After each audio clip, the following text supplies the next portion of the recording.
We are online on Facebook. And we're waiting on YouTube.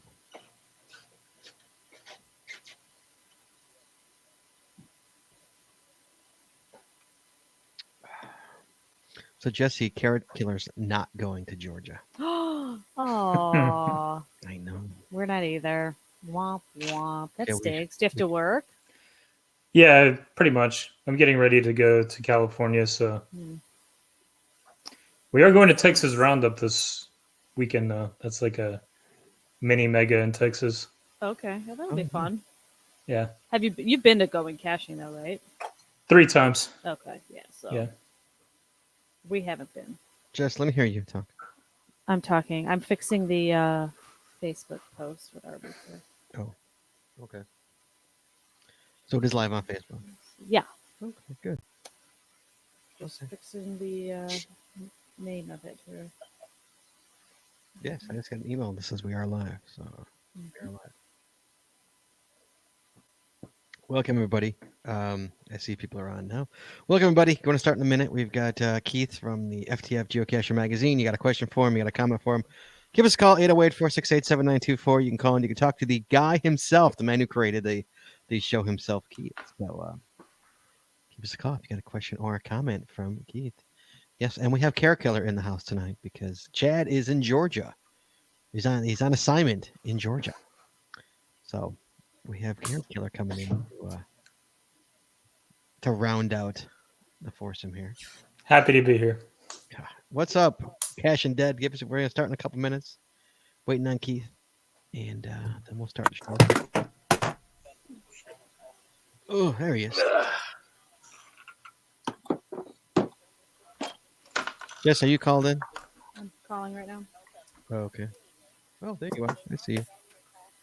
You popped on.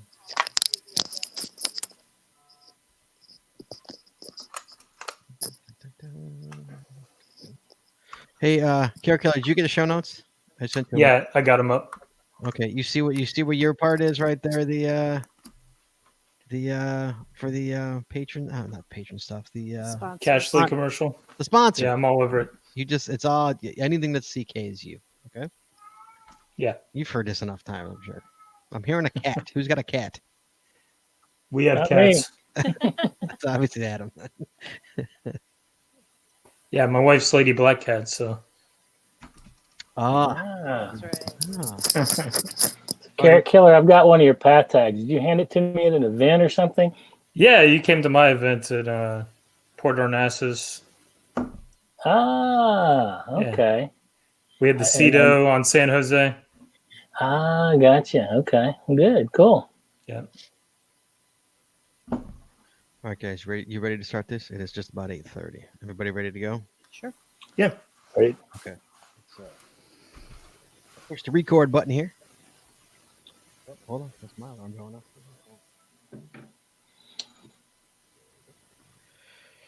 All right, I got the record button going. Here we go. Oh, I just lost Carrot Killer. Just disappeared. He literally just disappeared, and I kind of need him. So we're gonna hope he comes back. Here we go. In 3, 2, 1. You wanna know how to find it. Seek it out when they hide it. You know it's in the bag when it's an easy grab. But come on, take a chance now. So go, geocache. And if you need help, we're right there in a flash. If you got a question, just call in and ask. Uncover the stash on the Geocaching Podcast. The Geocaching Podcast. Welcome, everyone. It is Wednesday. It is 8:30, which means that it is once again time for the Geocaching Podcast. My name is Scott Burks. We have Shorty Nits manning the phones, and please welcome to my virtual left, my co-host for tonight, while Chad is on assignment in Georgia, Carrot Killer. Hello, everyone. I'm back. Hello, Adam. Yes, tonight's episode is 583, recorded live on October 2nd, 2019. It is October already. And it is Let's Talk FTF Geocacher Magazine. Phone lines are open. So give us a call, 808-468-7924. That is 808-GOT-SWAG. But before we do that, first we want to say hello to our For our special guest tonight, we've got Keith from FTF Geocacher Magazine. Keith, how you doing, sir? How you doing? Hey, how you doing? Good to have you on the show tonight. So you sit back, give us a second. We got to go through all this ancillary stuff, and then we'll start talking to you, okay? Gotcha. Before we get to Keith here, we got to talk Patreon. Guys, it costs a lot of money to make this show work. We really could use your help. We appreciate all the current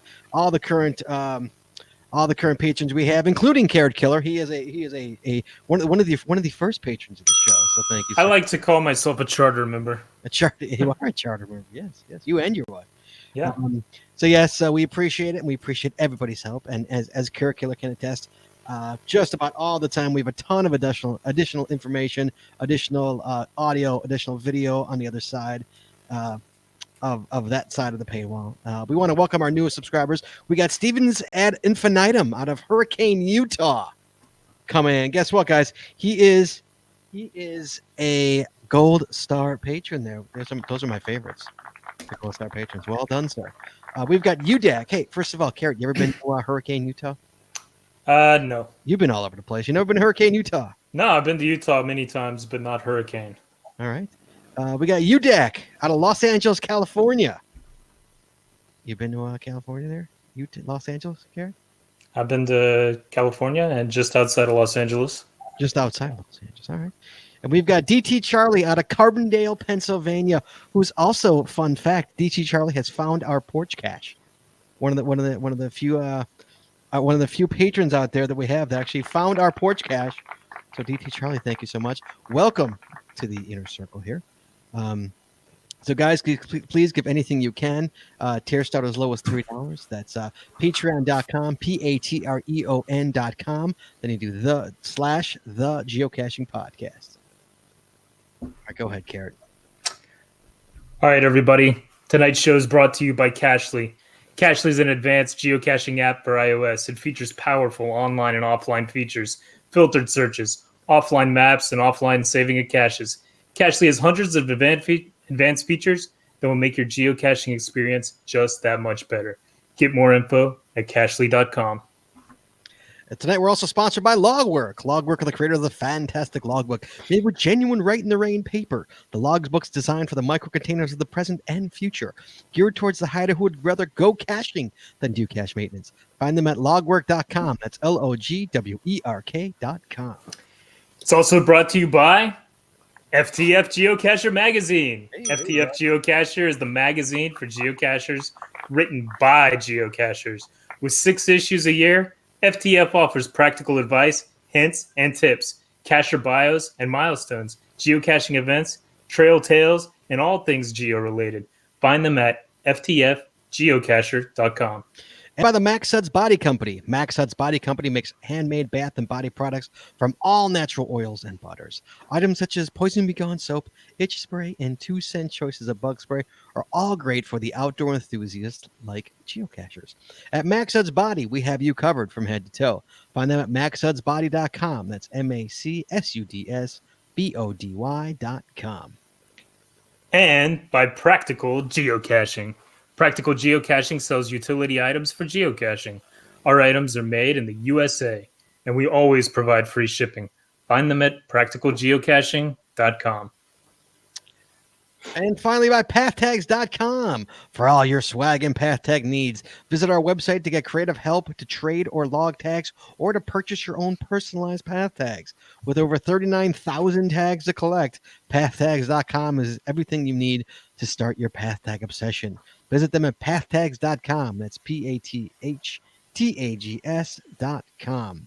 And as always, you can find links to all our sponsors in our show notes. Okay. Hey, Carrot Killer. So how you doing, buddy? Guys, everybody, Carrot Doing great. So we have got an email here. So we got to do this. We got to get through all this. Sorry, guys. We got to get through. Yay! Mail. I got mail. Yay! We got an email from Buffinator. This is a pretty interesting email here. It says, "Hi, Scott, Chad, and Jesse."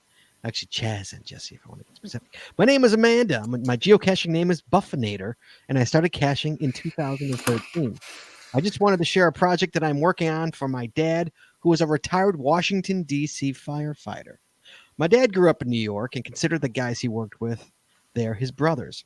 He eventually moved to D.C. area in the late 80s, and he completed the rest of his career there before retiring in 2005. On September 11th, 2001, my dad was the first responder at the Pentagon. He lost a number of his friends from FDNY that he worked with in New York. Since that day, he has lived by the two mottos of live a life worthy of their sacrifice and brotherhood is a verb. The firefighter community, similarly to geocachers, collect and trade challenge coins. In an attempt to combine his and my passions, I purchased a trackable geocoin that is a 9/11 commemorative coin to gift to him once the project is finished. My plan is to have the coin travel to each of the 3 9/11 memorials, World Trade Centers, New York City, Flight 93 Memorial in Pennsylvania, and the Pentagon in Virginia. I've been in touch with COs at 2 of the 3 sites so far that are willing to help out with the project. I originally was going to send the coin out and let it travel by cash, but I think I'm going to USPS it so it doesn't end up lost or stolen by a greedy cashier. That's a wise decision. Once at each cache, I've asked the CO to take a photo of the coin there and of course log it as visited. As the project continues, I will send updates. I'm very excited about it and thought y'all would be interested in it. Love the show, Buffinator. That's actually really cool. That's that was a smart move to send it by USPS. Definitely, I think it would be gone. In other words, so yes, we look forward to those updates, Buffinator. Thank you so much for the call. We do look forward to it. And one last thing to get to, Jesse Brown. Let the listeners you've teased it on the email. If you're not a subscriber to our email list, Jesse Brown teased it there, which you can be if you go to our Facebook page and go to what's it called, Jess? Is it the email on the Geocaching Podcast Facebook page over on the left-hand side? One of the links there is email sign up, because we're creative and original and came up with email sign up. Thank you so much. So yeah, you can throw your info in there and add your name to the list. I send out an email every Tuesday with last week's show, coming up show, and Correct. whatever else is going on in Geocaching Podcast world. So, and one of the things that I am going to add to that is, so Scott and I are going to do something kind of fun. As people may or may not know, Scott and I are pretty competitive with each other. And a few weeks ago, I got one of the, what's that? Fun fact, I usually win. Well, I think that's a challenge. Let's see how this goes. So a few weeks ago, Scott and I did an unboxing video for our patrons only of one of the grab bags from the geocaching shop. And we each got the fall grab bag. The fall grab bag, right? And we each got some trackables. And so we attached to them a couple of items. So here's Scott's. Scott, what is this? It's a Terminator brain chip, is what it is. Okay. And here's mine. Does anybody know who that is? That's Jesse. That's Jesse. That's right. From Toy Story. That's Jesse on a keychain. So we are going to put these two travel bugs in the front porch cache. So dead even start, fair and square. And their goal is to get out to Chad in California. So we'll see how that goes. See who gets to Chad See first. who can get to Chad first. So somebody come pick up my travel bug and No, somebody come and leave his in the ammo can and grab my little cute Jessie. She even has a little flashlight, or I don't know what that is. I think it's a flashlight. Hey, Shaved Ewok is at Going Caching right now. Hey, Shaved Cool. Ewok. Hey, JD. There you go. Yeah, tonight's the first event there. Is it really? Yeah. Already they're starting? Good Lord. Okay, all right. Thank you, Jesse Brown. Yeah. Oh, here, let me just give out the TB numbers if anyone wants to follow along. Mine is TB9896B as in boy, and Scott's is TB941QZ as in zebra. I got a Q and a Z in there. Q and a Z. Q's and Z's. All right, moving along, guys. Tonight we've got Keith on the show. Keith is the creator of FTF Magazine. Keith, hello, sir. How are you? Doing well. So, I don't know where to start with this. So, FTF Geocacher Magazine. Let's break it down to the very, very beginning here. Tell me what let's go to the very beginning. Tell me about yourself. Tell me about how you started this magazine. Let's start with that. Well, back when I first started geocaching, it was sometime around 2008 or 2009. It's right about the time the iPhone hit, and that's what really got me to kind of kick into high gear. I'd tried it before, but it wasn't really, I didn't have a GPS unit, so I was looking at maps online and going and looking in my little hometown and trying to see what I could find.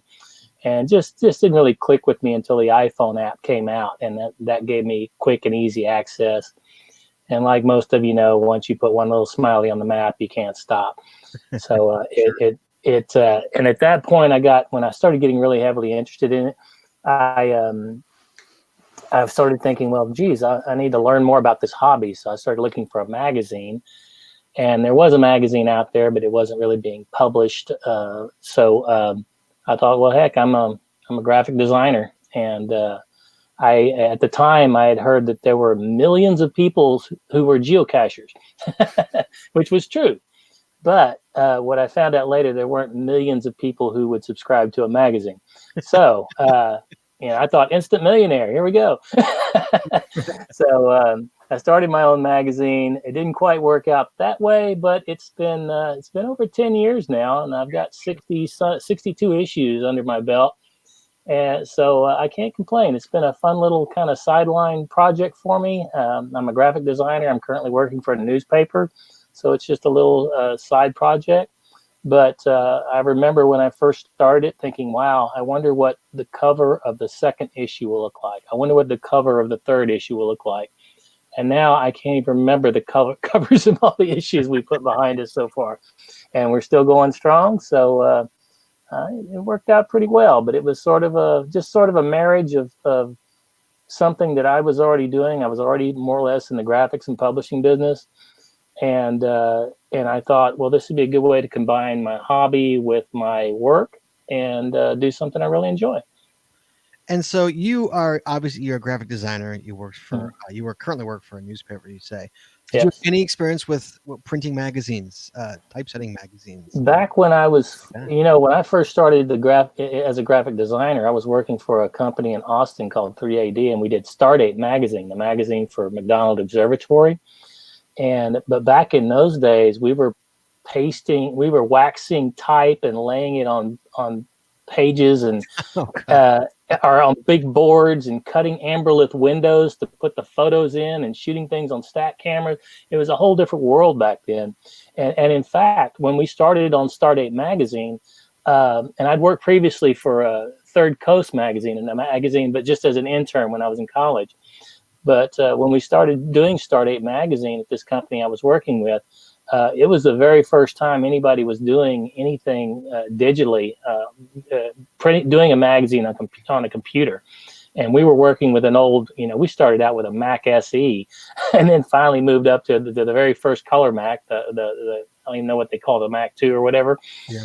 And we were doing that magazine and the film was not turning out right and the colors were all off. But so we went through this whole process to where now when I print the magazine, I don't even worry about the color or anything anymore. It comes out more or less exactly as I want it to come out.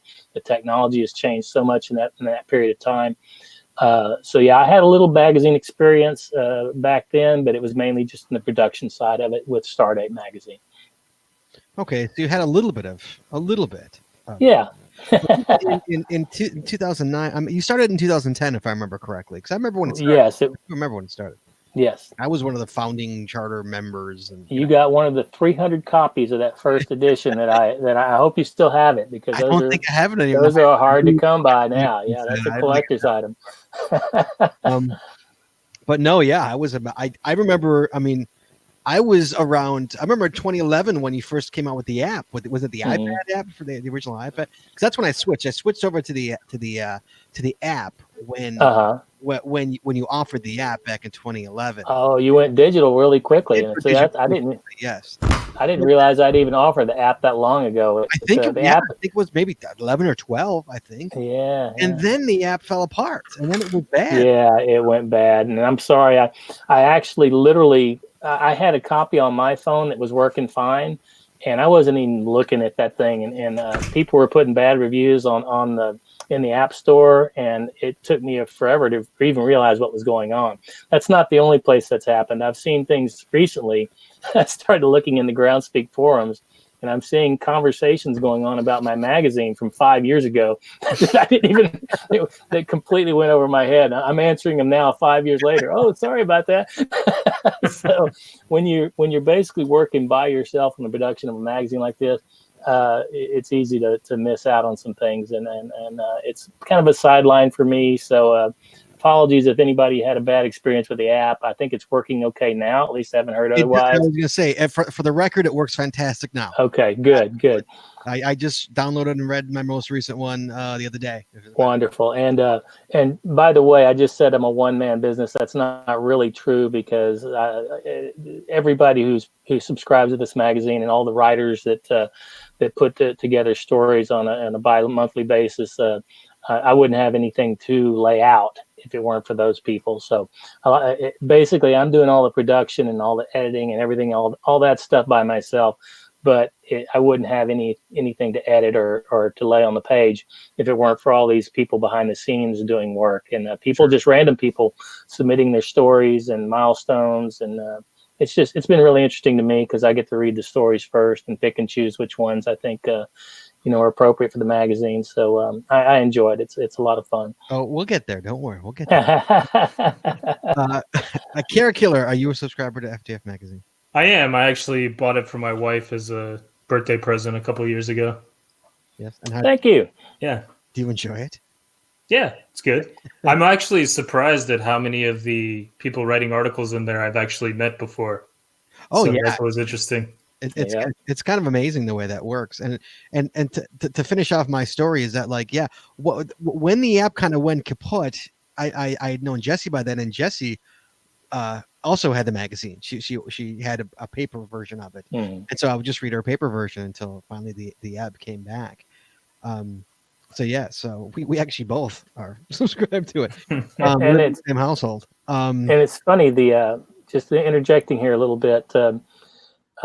When I did the app, I really thought it would be really popular, and it is popular to a degree. I don't really even know how many people are looking at the magazine on the app, but when the Postal Service jacked up the rates on the international subscriptions, I tried to give free subscriptions to all my international subscribers if they'd just let me stop mailing the magazines to them, and I had no takers. People love having the physical magazine. Really? I think the difference is, and it's different with different people. I'm sure you're probably a younger generation, and it's a different thing for you maybe, but people, to me, there's a certain amount of legitimacy to print. Everybody can be on Facebook, everybody can be on a website, but when you actually have your milestone or whatever, or your story published on actual paper in a magazine that's distributed all over the place, there's a legitimacy to that I think that sometimes it doesn't apply to more online sources of information. Oh, I 1,000% agree with you on that. Absolutely. I'm just, I was always first, on my comic books and all that, go straight. Yeah. I went digital quick, Yeah. And if you're comfortable with that, that's great. Bring it all to the iPad. Yeah. Yeah. I can't, I even flipped through a magazine aside from yours, which when Jessie got hers, when I didn't have the app. But yeah, it's been a while since I flipped through a magazine. We actually have a call though, believe it or not. Nice. We have got Jambalaya from Punta Gorda, Florida on the hello, Jambalaya. How you doing, sir? I'm doing great. Hello, guys. Hello. You have a question for Keith? Well, I'm just calling to thank him. I wrote an article, it was like just like a little over a month ago, and it got in right away. It was in the issue that I just got last week. Awesome. I just wanted to thank him for putting it in. I got a lot of shout outs and kudos from my local geocachers down here in Florida.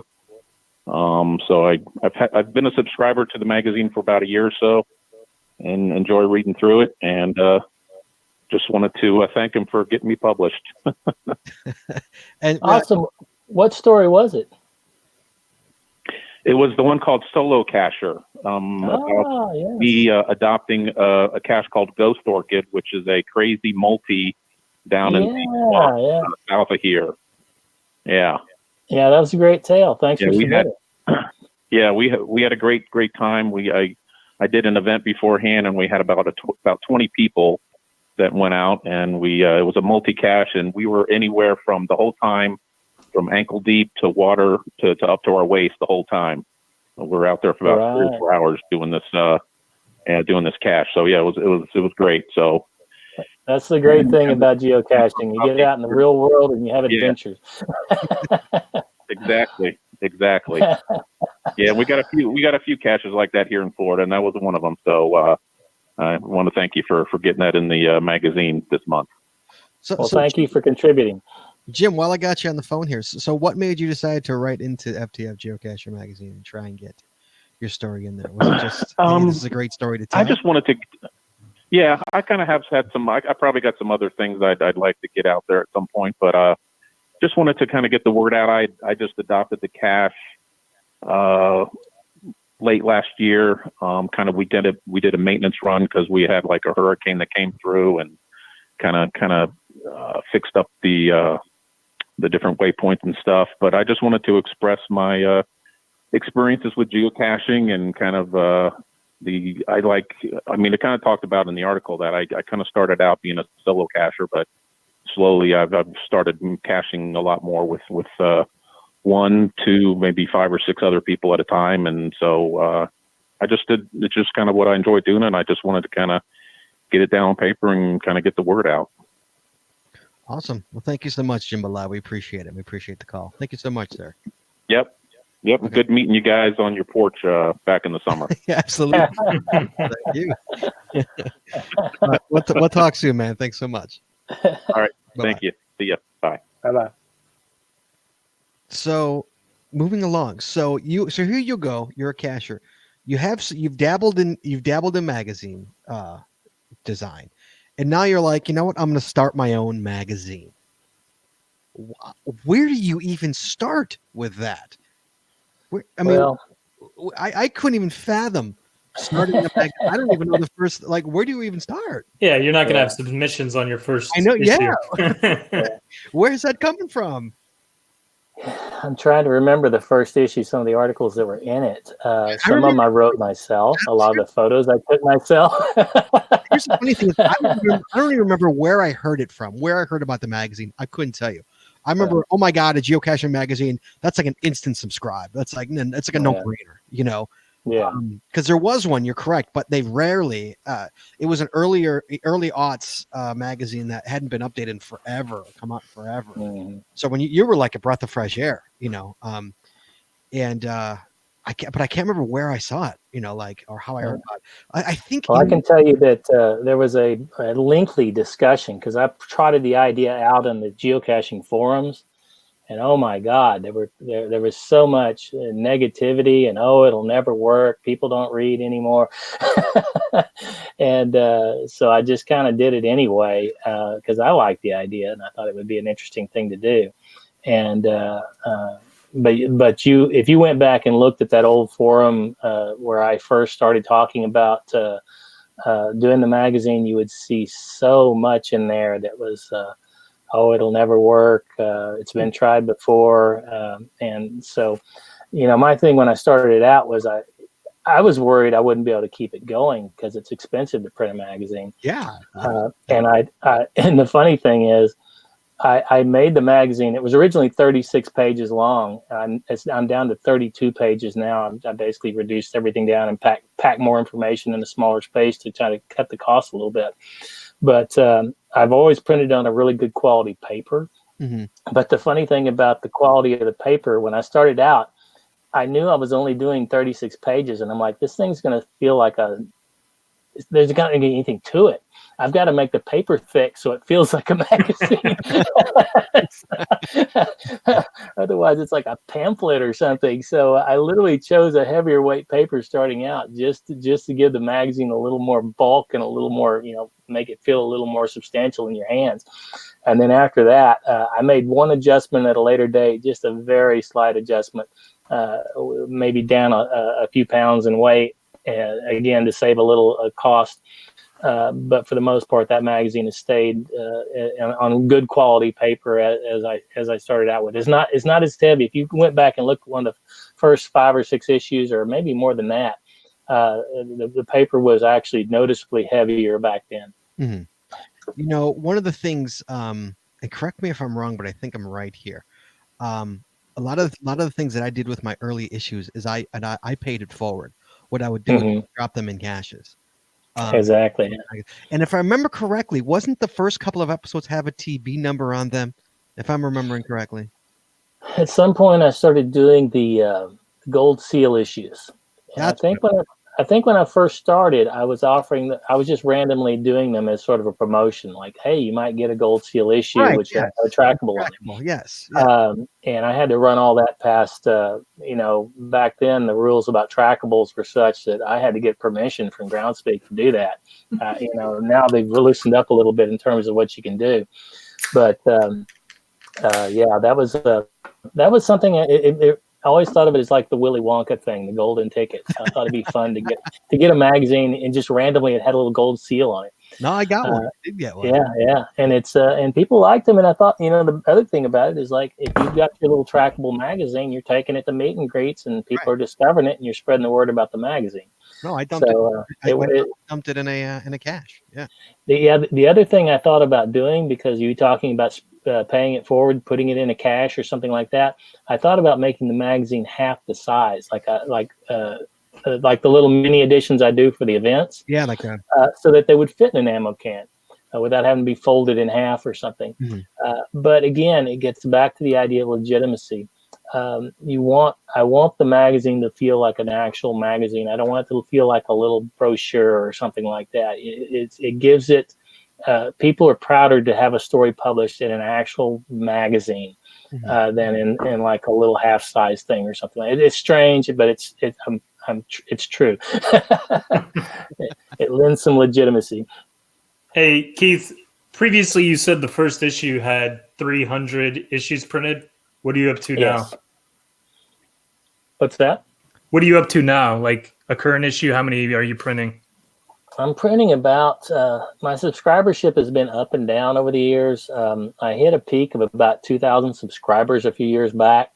And basically, I just got tired of pushing and trying to get more subscribers.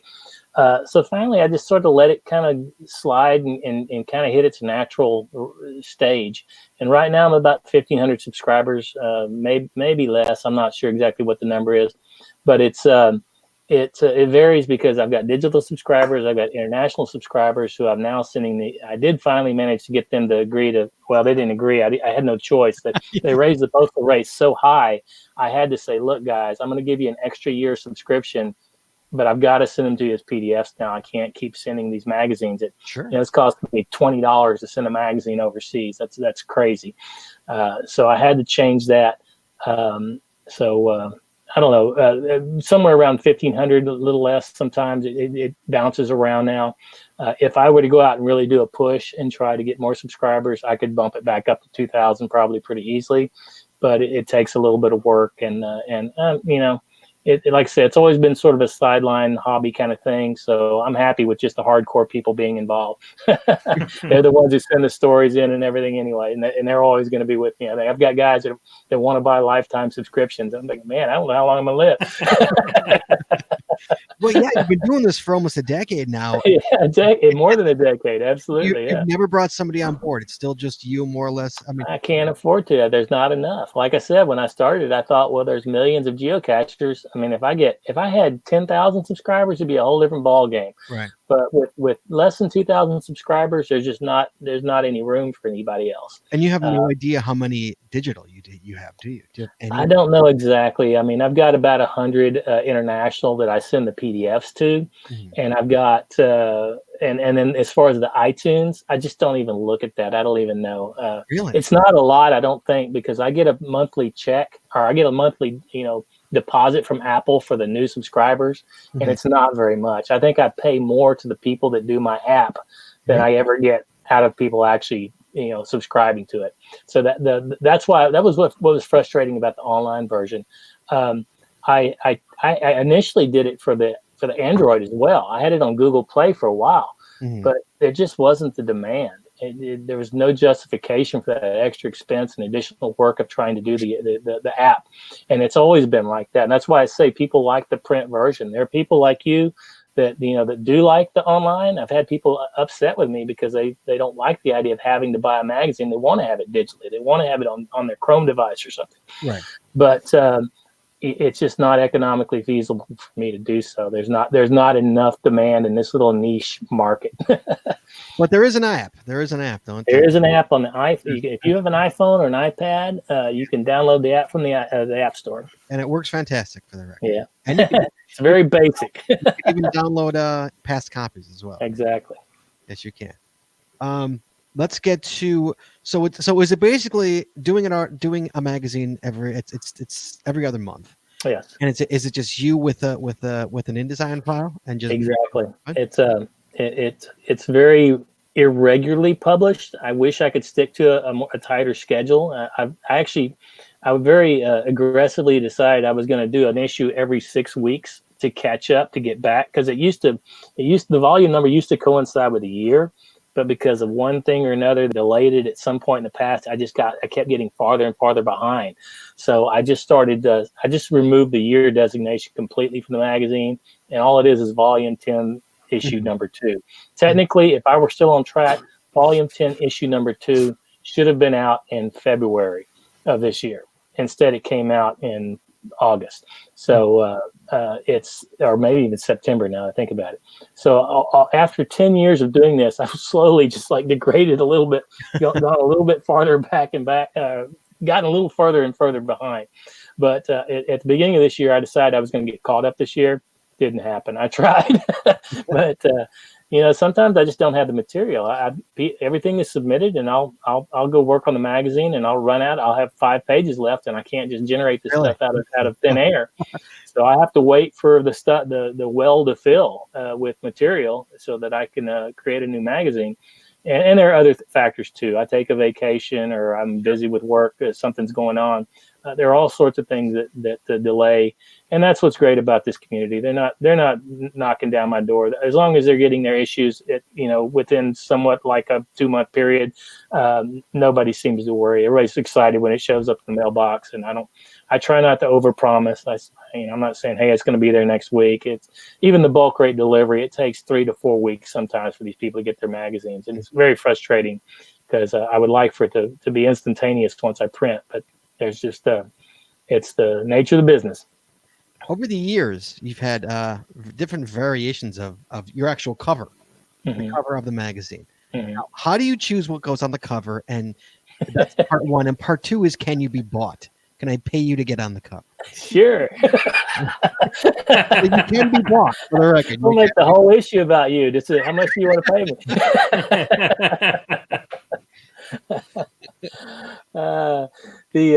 It's so random. I swear to God. Sometimes the night before I send it to press, I'll be searching and I'll pull a photo from somewhere. This donut one is a perfect example. The one yes. I got to the end. I've got the whole magazine laid out, and I said, I didn't even come up with a theme this time. A lot of times it'll be like, oh, your trackables, or whatever it is, your crazy photos. This time I didn't even have a theme for the magazine. I'm looking through what everybody submitted, and I'm like, throughout the magazine, there's no overwhelming theme throughout. Like the time before, I'd done the stamps, which was cool, and it was sort of like a planned theme for the magazine. So I literally just went through and said, well, this is a nice photo. And I was disappointed because the little donut, it's like a drink it's got a donut top on it on the cover of this issue. And it came out a much pinker and paler than I wanted. I tried to brighten it up, but it didn't quite do the trick. But yeah, it's almost a random process. One reader sent me a whole bunch of photos, and he did a really beautiful job photographing different geocaches. I think he did the one that was the Snoopy doghouse Yes, cover. I do remember that cover. Yeah. And I've taken several of his photos and turned them into covers just because they're really nice photos and make a good and make a good cover. So that's the key. If you want to send me, if you get a really great photo, I'll go back to way back my first year or first 2 years of publication. Somebody had taken a photo. It's on one of the original covers or earlier covers they were looking down the side of the mountain, and there was a guy holding a cache up down below him. And all it was just green and this guy with this ammo can hold up in his hand. Mm-hmm. I thought that's a great shot, and it worked well for the magazine. And so, but it wasn't planned. I just pulled it out of the submissions that I got. Well, let's talk about filling the well, as you so eloquently put it. And so people you can fill the well via images as well. You want people to not only, hey, if you don't have a knack for writing, and let's be honest, not everybody does, but you do have an eye for photography, you want people to send in pictures, right? Absolutely. You want that picture well filled as well, so to speak. Absolutely. Okay. And the other thing that I don't get for the magazine that I really would like to get more of, and this has been my complaint, or when I say a complaint, this has been a problem throughout the history of the publication. I'd like to have more how-to articles. I'd like to show more, I guess what you call cache porn, things, people actually building caches or showing caches that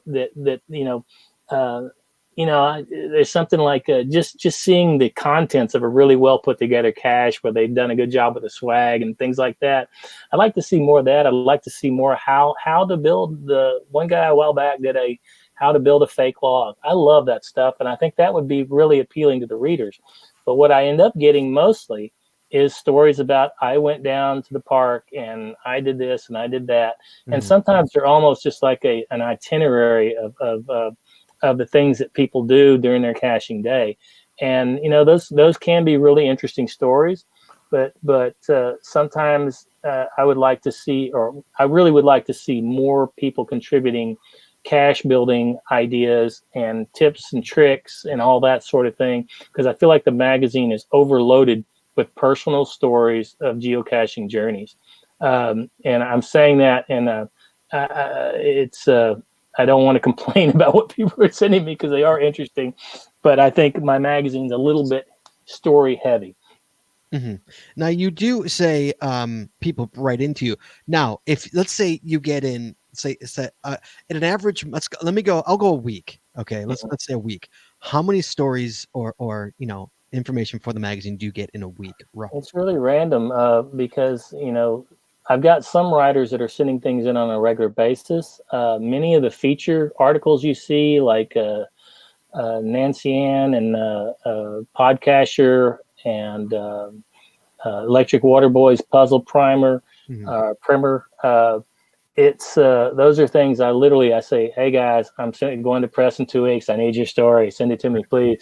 and they generate it on the fly or within my timeline. Nancy has been doing it for 10 years almost. Yeah, and he had some health issues at one point and dropped out for a little while, but I'm glad that he's back now. That's fantastic. Other people like Turtle Tracks doing all the gross kitty stuff, the little cartoon thing, and of course Professor Zoom and all his stuff with My Geek Odyssey. I get a lot of great stuff sent in by people. Beat Sprouts, another cartoonist, wonderful cartoonist, who does the little cartoon I put there in the puzzle primer on that page. So I've got a lot of really good, talented people sending me stuff, and it's a group effort. So people send you stuff. Mm-hmm. Aside from the regulars, I'll get to the regulars, but you get the people, just average geocachers sending in information or stories. Mm-hmm. How much doesn't get in? There's not a lot. I mean, 80% not get in, 10%. No, much lower than that. I've always said I print probably 90% of what people send me. Really? Sometimes I edit I edit it heavily because people tend to go on and on and on. And sometimes the best part of the story will be buried somewhere. It's like, geez, let's just cut out all this other stuff and let's get to the meat of the story. You encountered a bear. I don't need 3 pages leading up to where you encountered the bear. And and it's frustrating from my standpoint because, cachers aren't necessarily writers, and they might have a great story, but because they're not writers, I have to go in and just like hatchet job what they've sent me.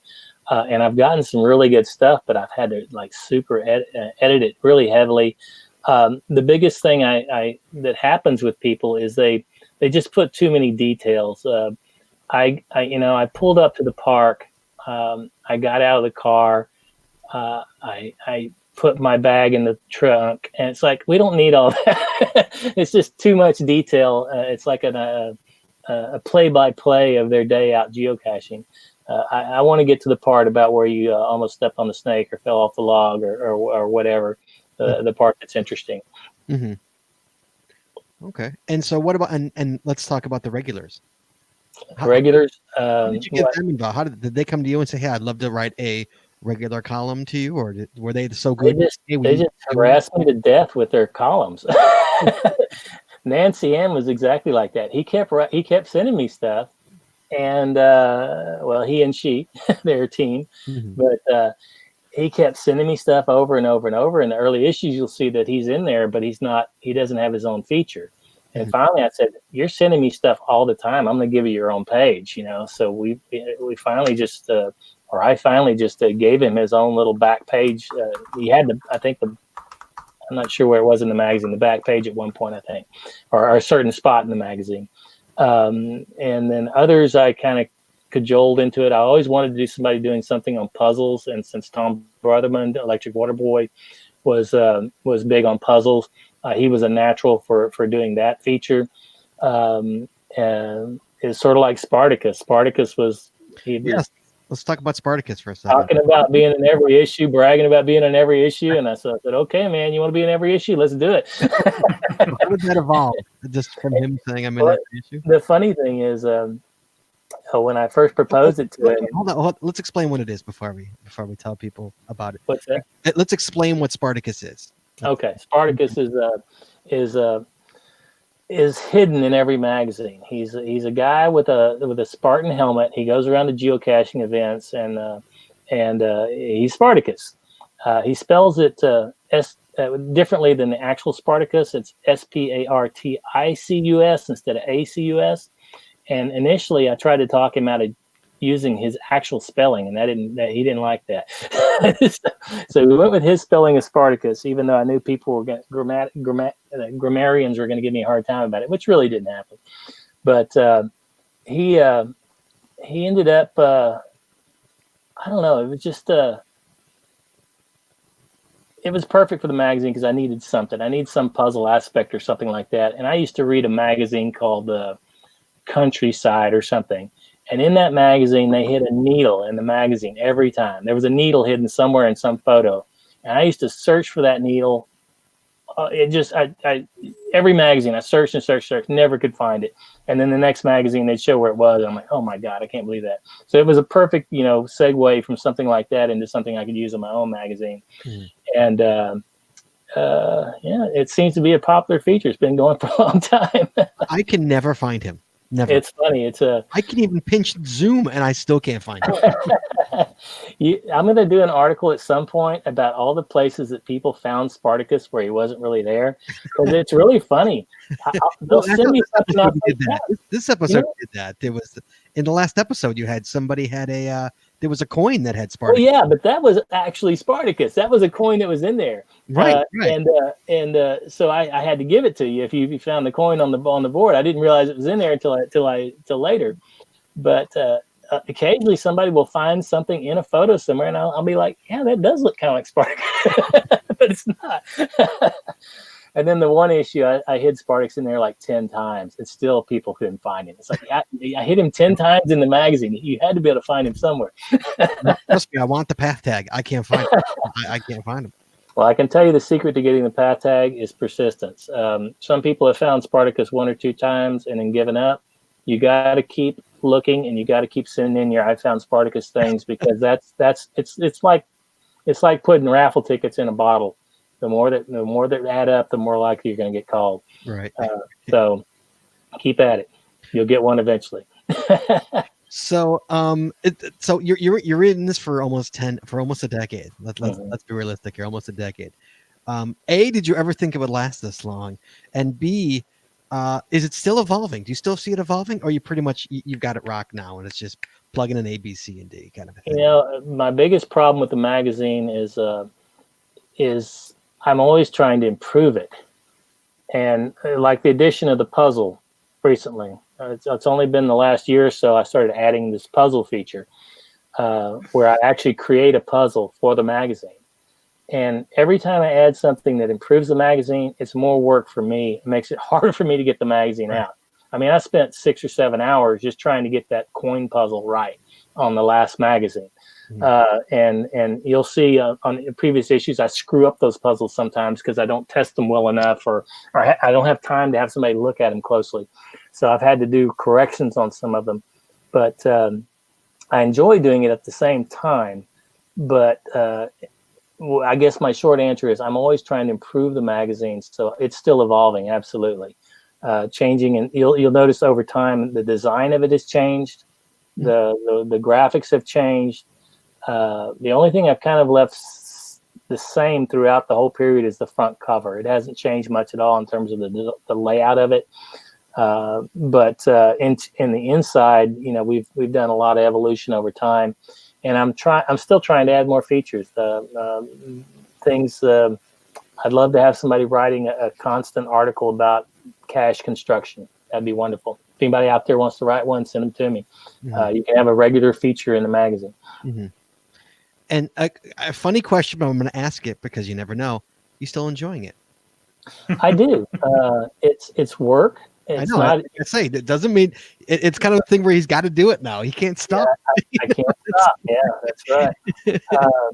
And it's in ways it's a lot like geocaching itself. You know, I think back when I first started geocaching, the excitement of, and you just get jaded over time. I still enjoy geocaching, but I don't go out and rush out to be FTF anymore. Right. And I don't get the same, rush as I did before in finding the mystery isn't so great anymore. So I wish I could go back. It's sort of like being a kid at Christmas. You wish you could get that feeling of a kid at Christmas again, but it's just not there after this whole time. And probably a little bit the same with the magazine, but I enjoy the magazine just because it is a challenge. I like creating those puzzles. I like laying out the magazine and trying to make it look visually as interesting as possible. So the whole thing's sort of like an ongoing puzzle for me. Basically, all publishing is sort of a puzzle. You're trying to fit stories and graphics on a page in a way that people find it interesting, and it's challenging, so it's satisfying in that way. Okay, Jess, you have any questions for him? You've been quiet up there. Yeah, I want to know about the cards. How did those come about? And the trading cards? Yep, trading cards. That was another idea I had that I thought was going to be $1 million idea. This is great. Geocachers are collectors. Everybody loves collecting baseball cards. So geocaching baseball cards, that's going to knock it out of the park. And what happened is, people liked them. I've done a couple of different series. I think 3 series of them now, and they all ran up to about 20 or 30 cards. But, I've probably done less than 100 of the cards altogether, or maybe more than that. I don't know. I haven't kept up with that either that closely. But now that they are discoverable, that I can get a tracking code and give you your own personal discoverable code for your card, I thought that would make them take off, and it really hasn't. I still get orders off and on, but it hasn't blown up like I kind of thought it might. But again, they're fun to do, and people enjoy them, and so I keep doing them. And you mentioned earlier, which I want to come back around to, how you do those tiny little issues usually for megas. Is where I'm. How'd that get started? Where'd that come about? Not really sure. Is it is okay? Let me. I can't remember. It's been a while since I've seen one. Is it a smaller version of the magazine, or is it a different whole separate magazine? Absolutely, it's a half size of the regular magazine. So it's like if you took an 8.5 by 11 page and folded it in half. Right, that's right. The size you get. But is it the same? My question is it the same stuff inside, or is it a whole? No. It's very event specific stuff. Usually the schedule of the event, a map to the event. I've done the Joe GPS story, for every Geo Woodstock for the last several years. It's the same story. They rewrite it a little bit every time, not much.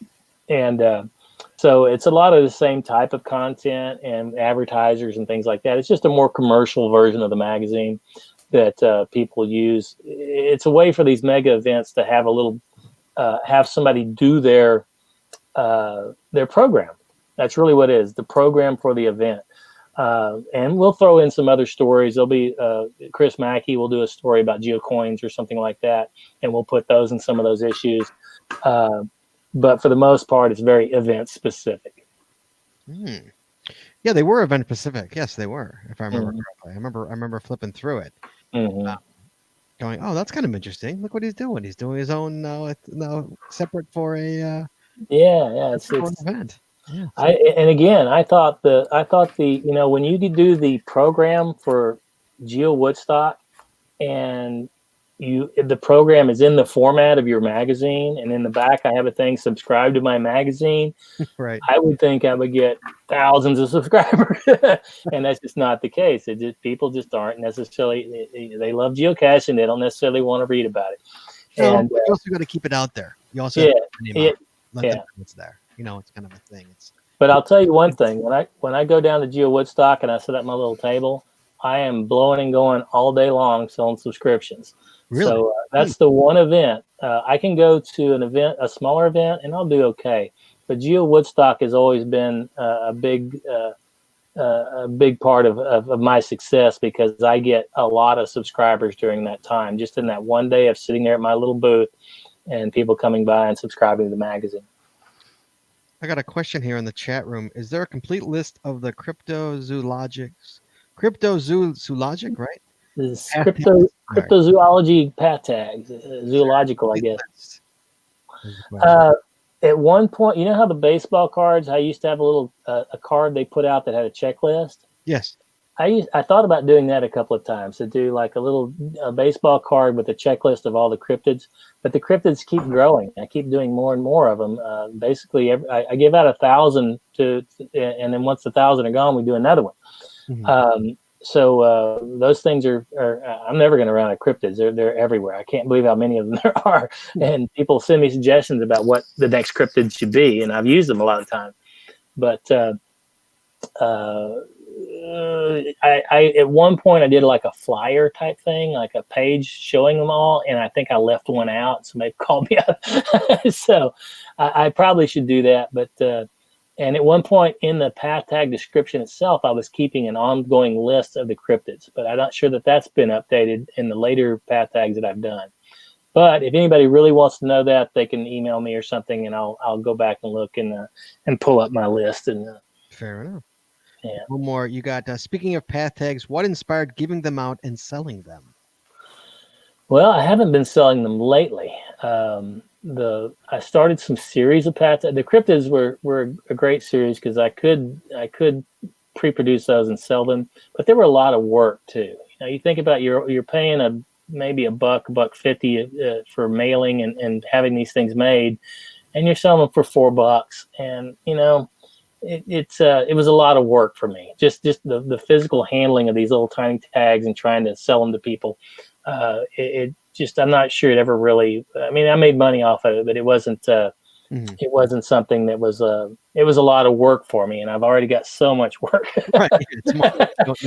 So the appeal of selling those path tags, even though I love path tags. They're one of my favorite things about geocaching. I was so happy that I connected with pathtags.com because they've been a big part of the success of the magazine. The fact that they were giving these things out, they basically said, "Hey, we'll give you the tags if you want to give them to your subscribers just as a promo." And I traded them out the full page ad in the magazine.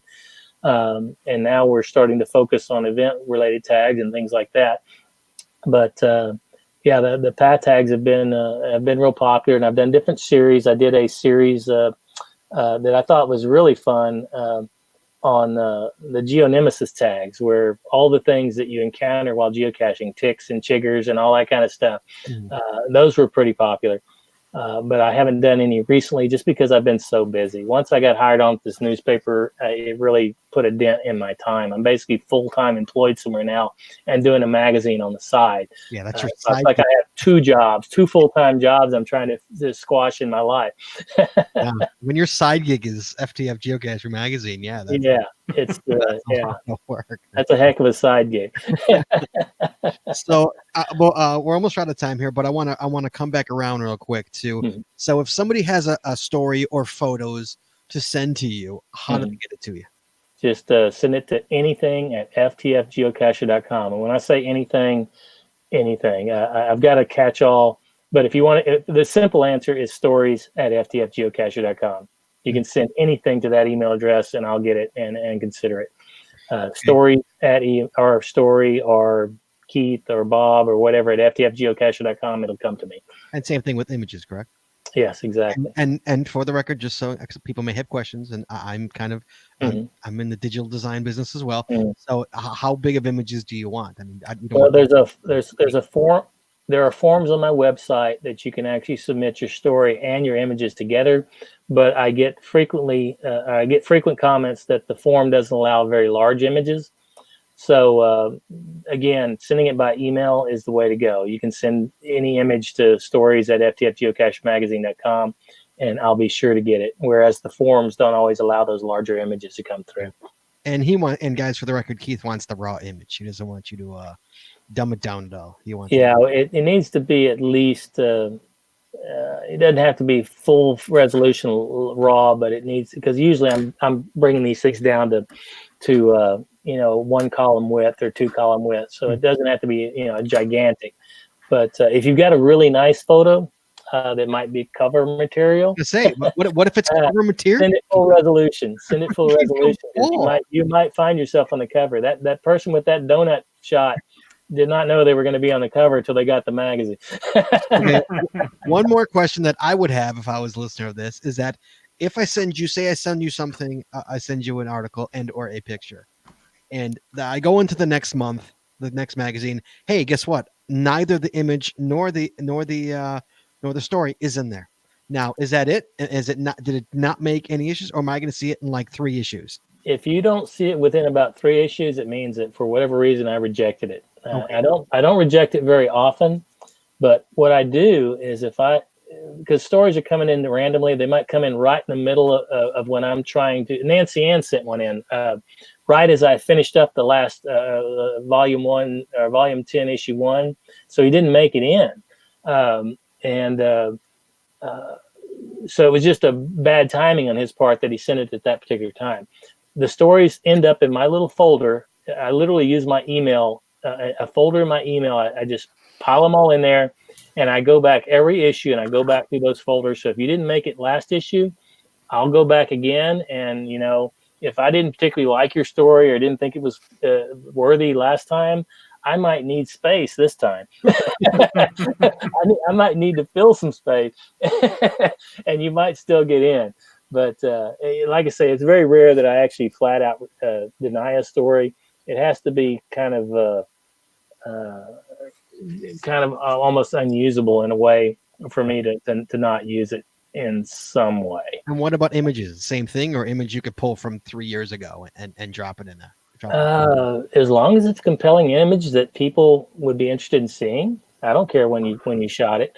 I've had people write about it. Like, if I send you something now, 2 years later, will you use the image if you never used it, or like? Probably not. Again, if I haven't used it in 6 months, it's probably fallen off my radar, and I may have actually filed it away. Usually I don't have a huge backlog of stories, so if you did submit something and didn't get in, I'm sorry. It happens sometimes, not often. All right, Adam. Anything else you want to ask Keith? Any other question you have for him? I guess this is more of a personal question for you. You had said you don't really chase FTFs anymore. Mm-hmm.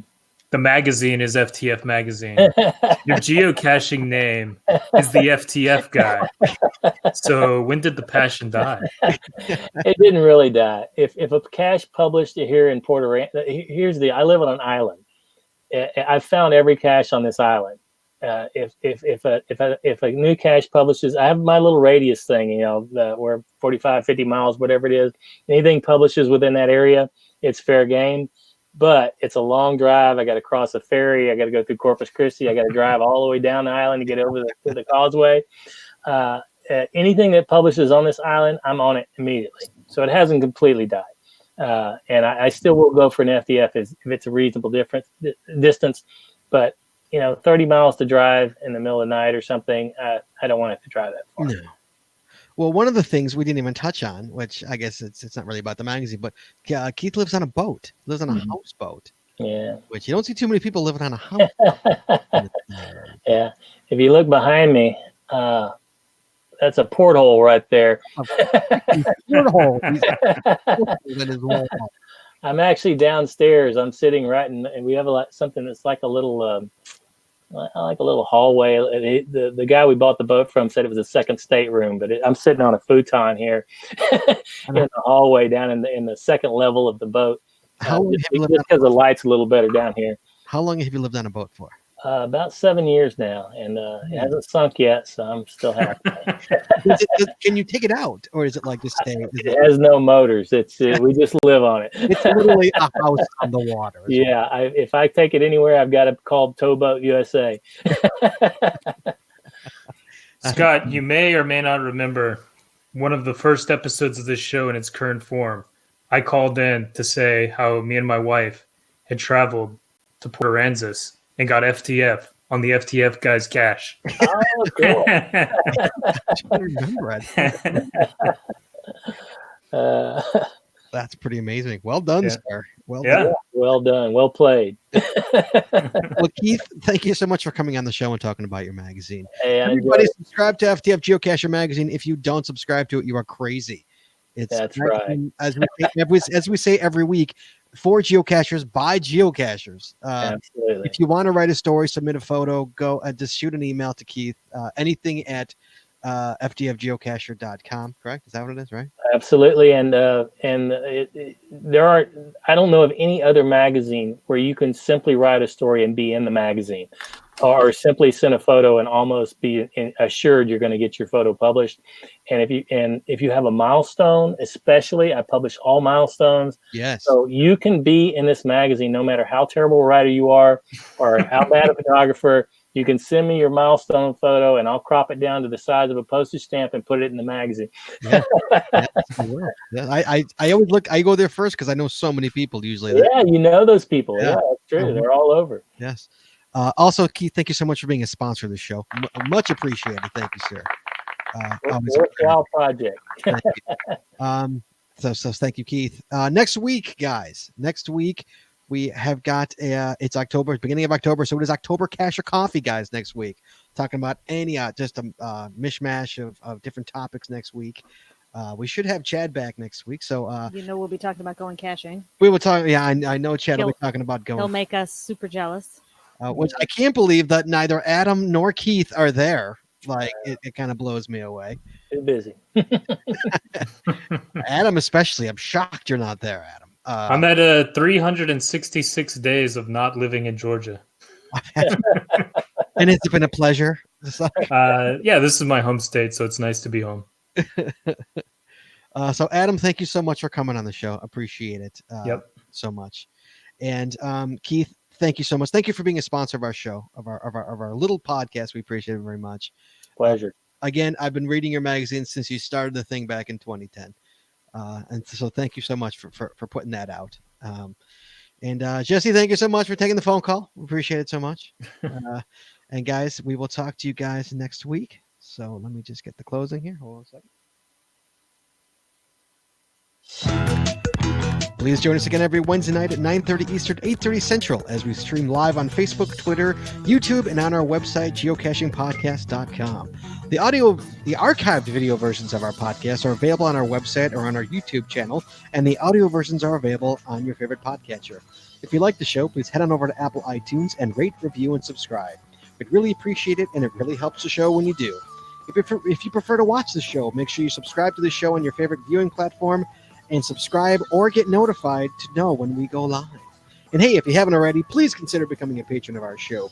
With tiers starting as low as $3, you'll get a ton of additional information, extra video, extra audio, only available to our patron members. Please head on over to patreon.com. Oh my God. Please head on over to patreon.com today and subscribe. That's patreon.com/The Geocaching Podcast. Thanks once again to our sponsors, Cashly, Logwork, FTF Geocacher Magazine, the Max Suds Body Company, Practical Geocaching, and PathTags.com. Please visit our sponsors, and when you make a purchase, you tell them the GCPC sent you. That's all we got this week. So we'll see you next week, talking geocaching, taking your phone calls. In the meantime, be good, be safe, hug your loved ones, and we'll talk to you guys next week.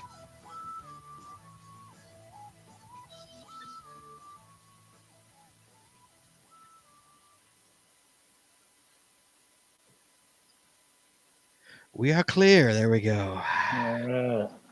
Good Lord. All right. Let's see. We're still on. Let me get offline, guys. Thank you so much, everybody in the chat room. Thank you so much for the questions and for watching live. We appreciate it.